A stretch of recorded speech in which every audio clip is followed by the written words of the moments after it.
Cette semaine à l'émission, on visite un site de la grosseur de la ville de Charlemagne, haut de plus de 40 mètres, et que plusieurs d'entre vous avez contribué à créer. Bienvenue à Job de bras. Bon, moi, j'ai jeté un papier la semaine passée que je trouve plus, je capote. Ah ah! Non. Pas ça non plus, hein? Tu le trouvé? Quand le soleil se lève le matin, j'enfile mes bottes puis je me sens bien. Ma boîte à lunch sur le bord de la porte, salut bébé, je saute dans mon truck. La vie c'est pas toujours facile, j'ai mal partout jusque dans les cils. Mais c'est ma vie, j'aime mon métier, puis c'est pas toi qui va me changer. Je suis loin d'être impôt sur le crayon, je veux pas de cravate ni de veston. Je me sentirais trop étouffé, moi j'ai besoin de ma liberté. Un peu de danger, des grosses machines, un couple d'outils, de la gasoline. Je veux de la poussière jusque dans les bords. Moi j'ai besoin d'un job de bras. Salut, Franck. Salut, Patrick. Comment ça va? Ça va et toi? Ça va bien. Étonné de te voir ici. Ben oui, Parce que t'es fauconnier. c'est ça. Pourquoi des fauconniers sur un site d'enfouissement comme ça? Ah ben, mon travail ici, ça va consister à 95 effarouchement de goélands. Faire peur aux goélands. Avec des Avec des Faucons. oiseaux de proie. des oiseaux de proie. Les Vous avez- faucons et les buses. Les buses aussi. Donc, vous Aussi. avez faucon-buse. C'est ça. Pourquoi on n'aime pas avoir des goélands sur un site d'enfouissement comme ça? Ben, il y a plusieurs raisons. Ici, les trois raisons. La première, c'est la qualité de vie du voisinage. La deuxième, c'est la sécurité des travailleurs sur le site. Manœuvrer avec des goélands autour, ça reviendra au même que travailler dans une tempête de neige.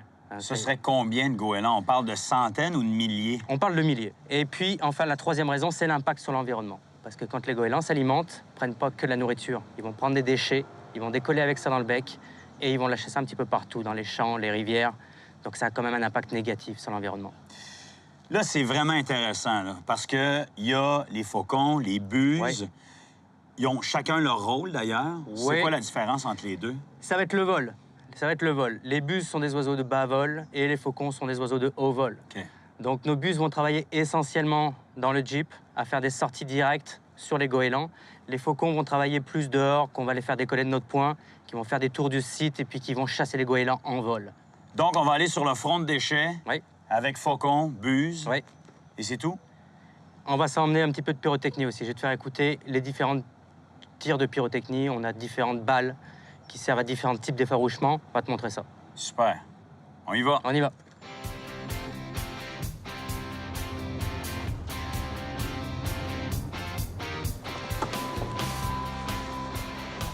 Là, le faucon, normalement, est-ce que tu le sortirais maintenant, là? Non, Non. non, non, non. C'est pour l'exemple, en C'est fait. pour l'exemple. OK. Je vais le sortir quand les goélands vont être en vol au niveau du site. OK. Là, présentement, on n'a pas un seul goéland. On va faire une On simulation. fait une simulation, c'est ça. Excellent. On y va.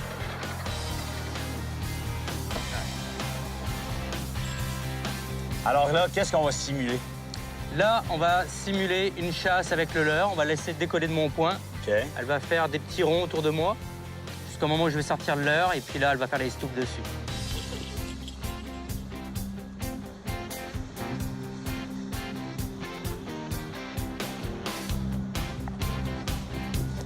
Tabarouette! Ça passe vite, hein? Je peux pas m'empêcher de me tasser. Ça va vite. Elle va passer sur mon côté, là.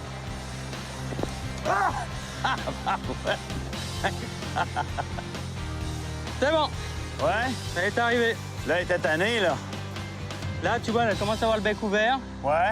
Fait que là, elle commence à fatiguer. Puis là, tu la laisses là, comme ça? Là, je laisse reprendre son souffle, OK. tranquillement. Elle reprend. Et puis, une fois qu'elle va avoir repris son souffle correctement, je vais pouvoir la nourrir. Qu'est-ce que tu vas lui donner? Là, je vais lui donner un poussin. Un poussin, OK.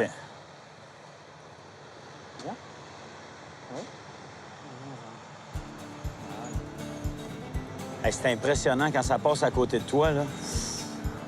Passe vite, hein? C'est incroyable. Le but premier de la fauconnerie, c'est la chasse au gibier sauvage à l'aide d'un oiseau de proie. Ici, au Québec, la pratique de la fauconnerie est plutôt rare. Mais si le domaine du contrôle écologique de la faune vous intéresse, il existe des organisations qui offrent la formation d'apprentis fauconniers et de fauconniers. Pour plus de détails, survolez le web et ouvrez l'œil. Ça, c'est 4 types de balles. C'est 4 types de balles, ça. OK. La rouge, c'est la balle explosive. Explosive. La verte, c'est la balle crépitante. Crépitante. Crépitante. OK. La bleue, c'est la balle sifflante. Et la jaune, C'est le mélange de crépitante et sifflante. OK. Ça sert à quoi, celle-là, la crépitante? Les trois, la verte, la bleue et la jaune, servent à effaroucher les goélands quand ils sont en vol. OK. Simplement, l'explosive va nous servir à les faire décoller quand ils vont être au sol. OK. C'est très simple, c'est un pistolet de départ. OK. Tu vois? Donc, il y a une position sécurité, une position fire. Hop, ça fait peur à 2-3 caméramans. Et comme ça peut faire peur à 2-3 goélands. Alors, tu peux commencer avec l'explosive. Elle va comme ça. Comme ça. Tu te mets à 45 degrés. OK. L'explosive. Donc, elle part, puis elle explose dans le Et ciel. elle explose là. dans le ciel. OK. Crépitante. Crépitante. C'est ça qu'on entendait tout à l'heure. Sifflante? Sifflante. Et puis là, on a la sifflante crépitante. C'est le combo. Ouais, tu vois, moi, être un goéland, là, celle-là, j'aurais peur. Ah, elle marche bien, celle-là. Franck, un gros merci. C'est moi qui te remercie, Patrick. C'était vraiment le fun. Quelle journée vraiment. on a passé ici. Merci à tout le monde chez BFI. Et nous, on se revoit une prochaine fois pour l'émission Job de bras.